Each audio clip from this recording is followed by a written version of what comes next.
Hello, my friends. It's Jonathan at the piano lesson, and it's been a long day, and so you'll have to bear with me a little bit, but I think we're going to have some fun. So I seem to recall that I talked a little bit about the song "Mercy, Mercy, Mercy" by the great Josef Zawinul, whom I believe is Austrian. Isn't it interesting how jazz just goes all over the world, except America? But there were so many interesting things about that tune that every time I played it, the song's deceptively simple, and sometimes I would maybe not quite forget the chords, but not be quite as confident about what the chords were, even though it wasn't that hard. But I'm going to explain the song and why it's so well written, so unique and interesting. And we're going to talk about majors and the relative minors. The first part of Mercy, Mercy, Mercy is just a 1 chord and a 4 chord. It's basically a blues. It's in B flat, and it just goes 1 4 1 4. But the last chord of the entire form of the piece is G minor. Now, why would that be? Well, it kind of makes sense. I mean, every time you play a piece of music, you can pretty much bet it's going to modulate. It's going to go to another key. And one of the most common keys, modulations, is to go to a relative minor. So how do you figure out the relative minor? Well, you count up 6 letters in the alphabet, B, C, D, E, F, G, that's 6, okay? I just said B. It happens to be B flat. It really doesn't matter. It's 6. And that's that happens to be B flat is a major 6 up to G. Or backwards, 3 notes, B, A, G. That's really B flat again. It's a minor third. But when we talk about minor keys, usually we're always talking about harmonic minor, right? So the dominant chord is a major. Dominant chord is always a major, whether it's a major key or a minor key, almost always, and that's why in the harmonic minor scale you have an accidental, you have a sharp. But this song, that's not the case. You're actually playing in a natural minor key, which is quite interesting. And you kind of wonder, well, the last 3 chords are C minor, D minor, G. And trying to make sense out of those, well, C minor, it's the 2 chord in the key of B flat, but it's also the 4 chord in the key of G minor. That's what you'd expect. You would expect what's called the subdominant, the 4 chord, and then the 5 chord, the dominant. The dominant would normally be D major, but that's not the case with Mercy, Mercy. It's D minor. And that's what makes it the natural minor. And the interesting thing is that the D minor chord is very much like the 5 chord, the dominant chord in the key of B flat, the F major. It shares 2 of the notes. So let's just talk about that for a second. Okay, so just to kind of review, we have this. That's that blues sound.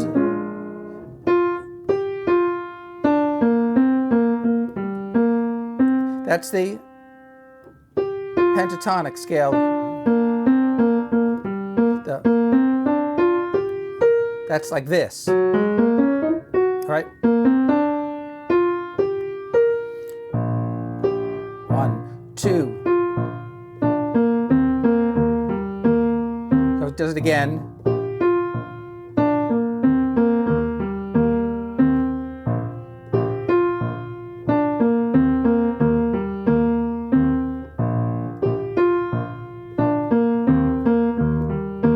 So it does that 4 times. Very clever, because the E flat pentatonic scale is this. Right? And both of those scales kind of share notes.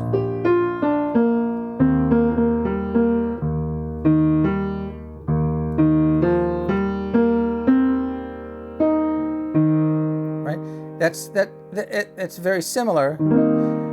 And then typically we do this. We take the E flat chord, move it up into second inversion, and then to give it that blues sound where we're kind of playing in the crack. That's major, that's minor. So we have that. We're playing in the crack. Remember, jazz and blues is very hard to pin down. You know, it has that kind of major. If you play the major chord and the minor chord together, and you have that half step in between, it's almost acceptable to the ear. You know, and it can lift up that note and clear that dissonance.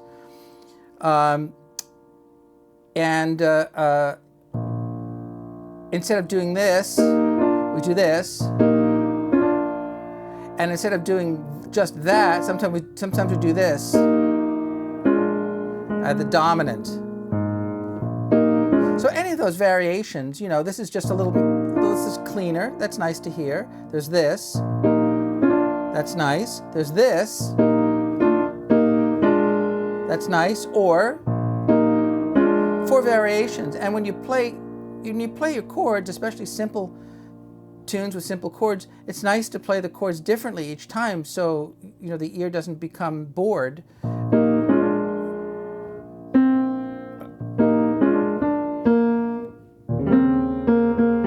There's your dominant 7, and that's really a 13. And then we're doing this.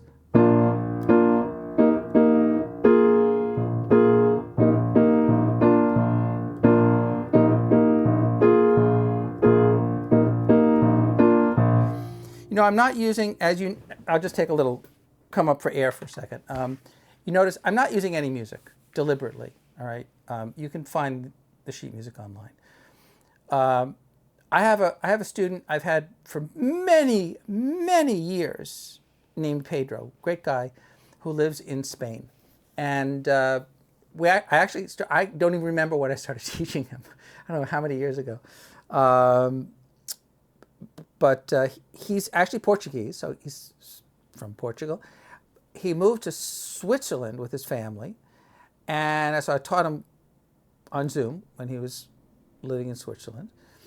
And then he moved to Spain, and this is one of the tunes that we're working on. And Pedro has a very, very good ear, and he reads music as well. But, you know, I just find that it's so much easier to convey these ideas just by ear. And all music is by ear, right? I mean, if it wasn't by ear, it wouldn't be music. You know, I mean, we're not looking at the music. Hopefully you're not seeing the music unless you're taking some type of hallucinogens. I don't take drugs, by the way. Just, you know, I've said no my whole life. But I'm so sensitive to stuff like that. I can't even take cough medicine.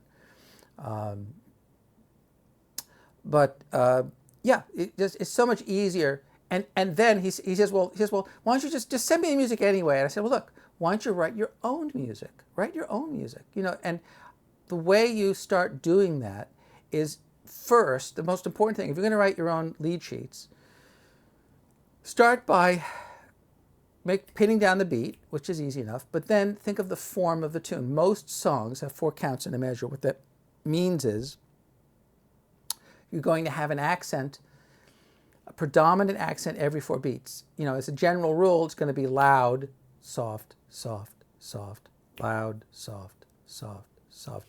1, da-da. Now, there are different ways to emphasize the beat. So it's not necessarily on 1. In jazz, it's typically on count 2. But nevertheless, you have it's persistently regular. So there's 1 count that is accented, you know, on a consistent basis. In this song, it's really 2. 1, 2, and 3, 4, and the song's just built in. It's like it's a built-in jazz song. 1, 2, and 3, 4, and. I mean, that's jazz. So I'm gonna flit around here with some ideas. I don't know why I was going to punish myself and watch a little bit of Barry Harris last night.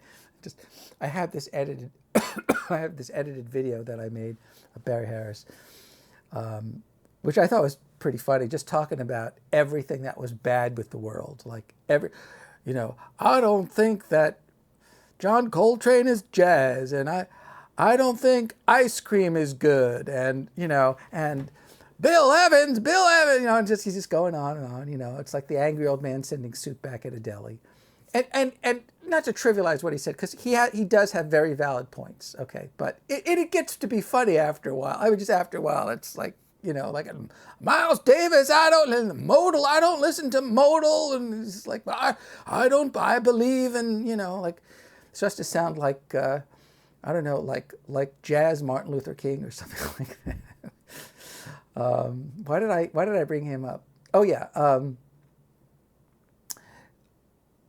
because I forgot, but it's entertaining anyway. I'll think of it in a minute. But the point is using your ear, okay, and oh yes, so learning the form of the piece first. 1 da da dee da, 2 dee dee dee da, 3 da da dee da, 4 da da da da, and does that 2 more times so you get 8 measures. And writing out, I'll change this for a minute, but writing out, the bars, so making hash marks, 1 2 3 4, 2 2 3 4, 3 2, those are called hash marks, 4 2 3 4, all right? And then actually the 4 measures are repeated. If you do this, that just means repeat those 4 measures. Isn't that easy? And then da da da da da da da da. Now you can make repeat signs if you don't want to keep doing the same thing again. Da da da da da da. That's what a repeat sign looks like. That's an internal repeat. Bum dee dee dee dee dee dee da ba da. And that does that again.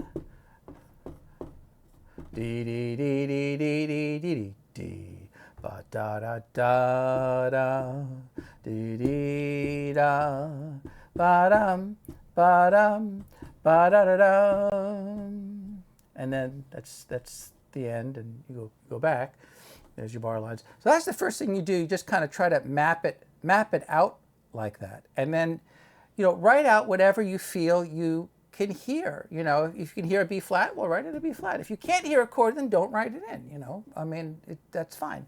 And try to count the measures: 1 2 3 4 5 6 7 8. Right. So you got 8 measures. Okay, you got eight measures, and then 2 4 6 8. You got another 8 measures. Okay, and then another. Was it 4 measures at did I do that right? Yeah, 2 4 6 8.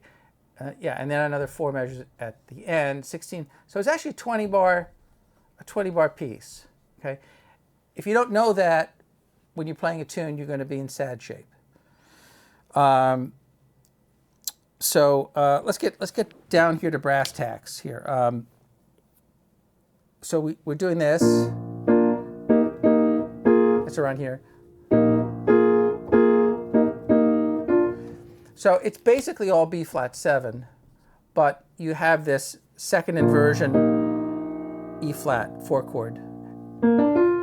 But it's basically B flat 7. And then you have this F B flat. That's this part. 1 2 do dee dee dee dee dum ba dum, and it's an anticipation. 5 1 F B flat. That's what you'd expect of the key B flat. And it's really an 11 chord. It's E flat over the F in the bass. Now, here's the interesting part, okay?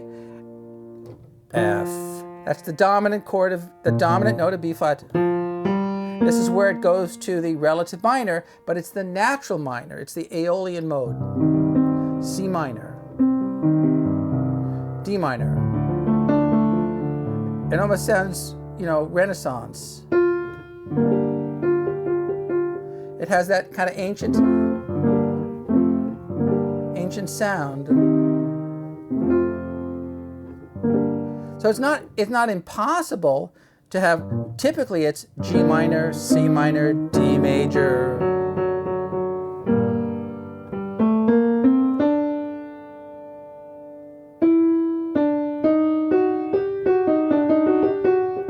Typically it's that, but it's not that. It's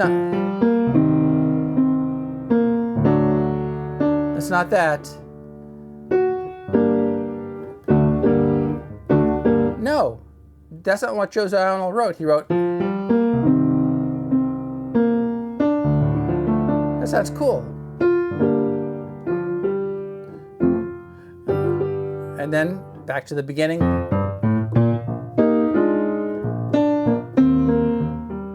And again, that pentatonic scale. Let's take a look at that pentatonic scale for a minute. It's pretty interesting. This is how I practice. You know, I like to just take the piece apart and just kind of think about it in different ways. You know, I don't necessarily practice it from beginning to end. I mean, I like to kind of look at patterns. So the B flat pentatonic, B flat, C, D, F, and G. Okay, that's the B flat pentatonic. I can't read that either, so don't worry about it. How do I do that? I don't know. Let's see. Because I just write a little slower. Pentatonic. All right. Pent, of course, meaning 5, tonic meaning the notes. All right, but that's the B flat. Put a B flat there. C, D, F, G. And then we have the E flat pentatonic. Right? I'll just make a P. E flat, E flat, F, G, B flat, and C. Now, most of those, each scale, blah, blah, blah, I can't talk.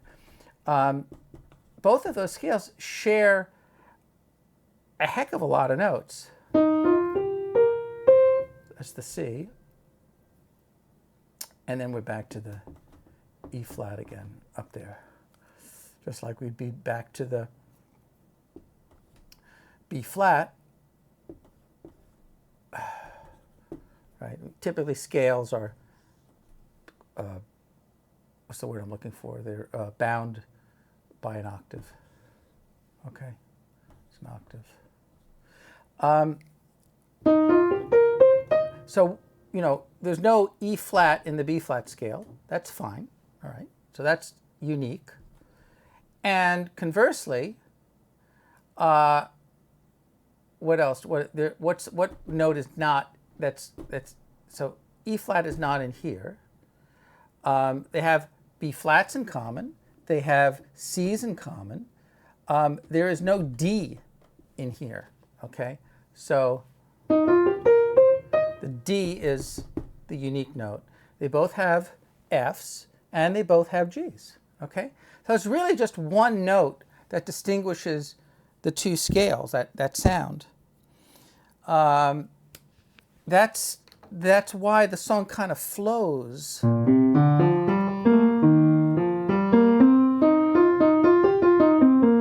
But you have that.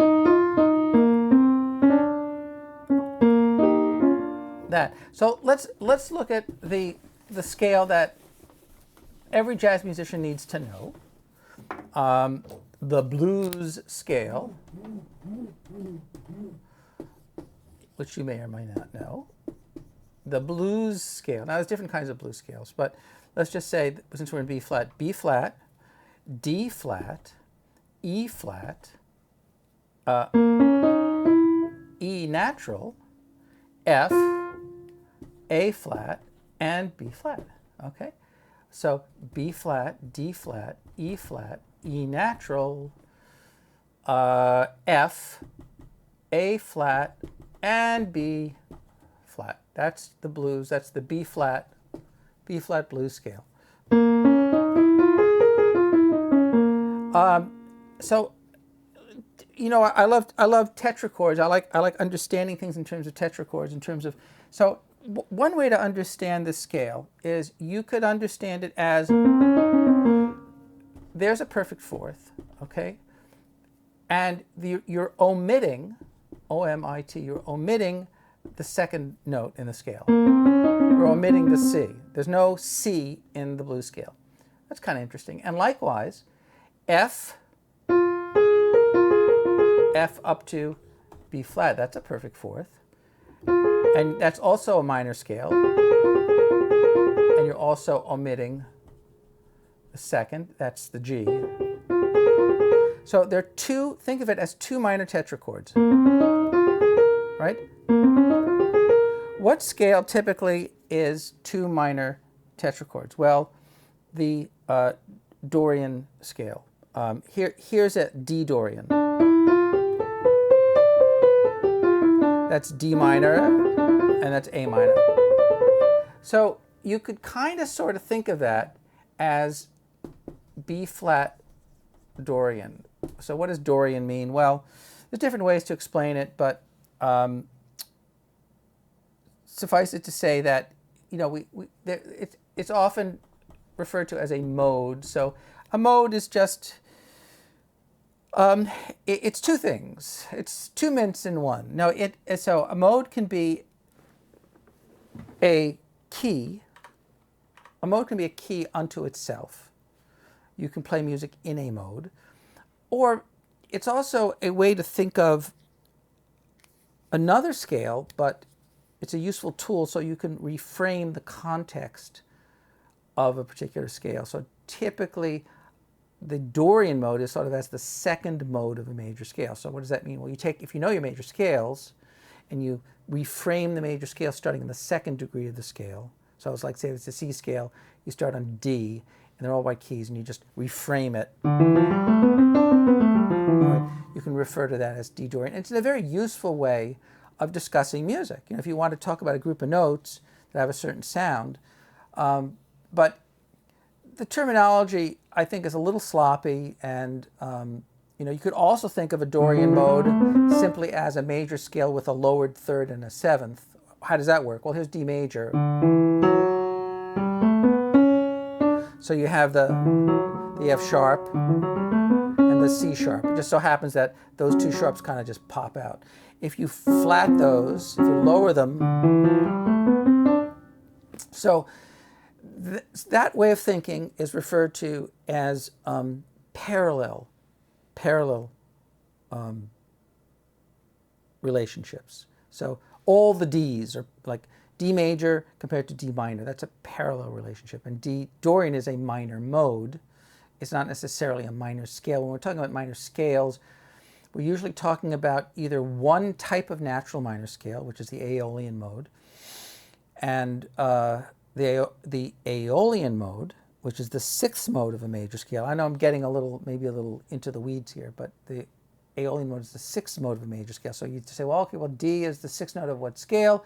Okay, well, you can count backwards if you want. D, F, E, D, C, B, A, G, F, F, G, A, B, C, D. It's down to six. It's the same notes as an F major. Am I doing that right? Yeah. Yeah, the Aeolian mode. It has one flat. So that's D minor, D, the relative minor of F major being D minor, has one flat. That's usually what we're talking about. When we use the word natural, we're talking about a scale that doesn't have any accidentals, meaning sharps or flats that are not in the key signature. But typically the minor scales we talk about are what are called artificial scales. There are many kinds of artificial scales, and artificiality is simply when you take a natural scale of some kind and alter it in some way. And so the harmonic minor is one kind of artificial scale. The melodic minor is one kind of artificial scale. Right now we're kind of talking about natural relationships. And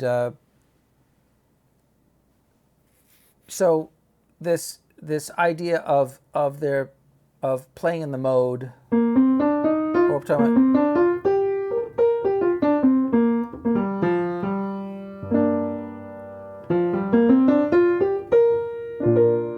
kind of goes from major to minor very easily, much easier than the, you can't really do that. This is D, B flat. You can't go, you have to, D, G minor, F, B flat. You kind of have to use the dominant chord of the key that you're going to. So the dominant chord of B flat is F, the dominant chord of G is D. Am I going too fast? Is this all too much? I don't know. I'm going to have to wrap it up soon. But just think of these blues scales as two minor tetrachords, right? Whole step apart without the second, and then in between you have that tritone,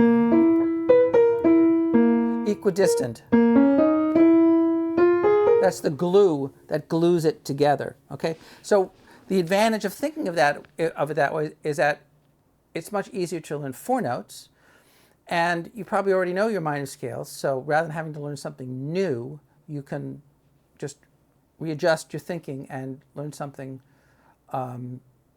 old in a different way. All right, that's it. Thank you so much for coming. It's been a pleasure. And special hello to my friend Francesco out in sunny Italy. And this is Jonathan at The Piano Lesson, thepianolesson.com. Drop by and drop me a line. Until next time, adios.